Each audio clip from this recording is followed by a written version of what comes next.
Wadi Khaled has a reputation as a lawless border town. A checkpoint guards the one road in.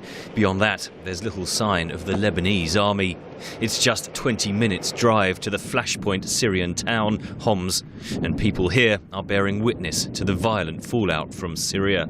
Wadi Khaled used to be a booming frontier town. People from Syria would come here to buy luxury goods, things like perfumes and cigarettes.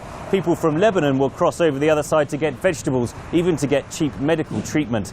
Now, hardly anyone is making the crossing, and the people living here are in the constant shadow of the violence just a few hundred meters away in Syria. Locals have long used secret routes across the border, but the fields along this porous frontier have now been mined by the Syrian army. Opposition supporters say it's to stop people fleeing the violence into Lebanon. Syria claims arms are being smuggled from Lebanon to be used against government forces. At the end of a rough track, one refugee took VOA to see the point where he crossed. The local children say Syrian forces often fire across the river into this village. In December, local media said 3 Lebanese were killed by Syrian gunfire. They also report frequent Syrian incursions into Lebanese territory. Akbar Awayed fled to Lebanon from his village of Talkalak, just a few kilometers away. He says people are living in terror. I live here. I live on the riverbank. Syria is just next door, and almost on a daily basis they shoot across. Usually it's just shots, but sometimes there has been mortar fire, and we have had casualties. I have a family, and we all sit in a room and we huddle together.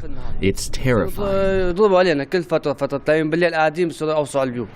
Awayed says life on the other side of the border is steadily getting worse.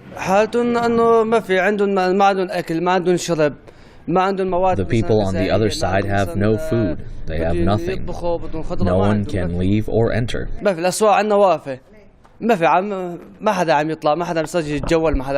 For example, my village of Talkala, it's not Talkala anymore. It's a military zone. It's surrounded on all 4 sides. With shops shuttered and homes abandoned, Wadi Khaled is bracing for more spillover from the Syrian conflict, one seemingly ready to worsen. Henry Ridgwell for VOA News, Wadi Khaled on the Lebanese-Syrian border.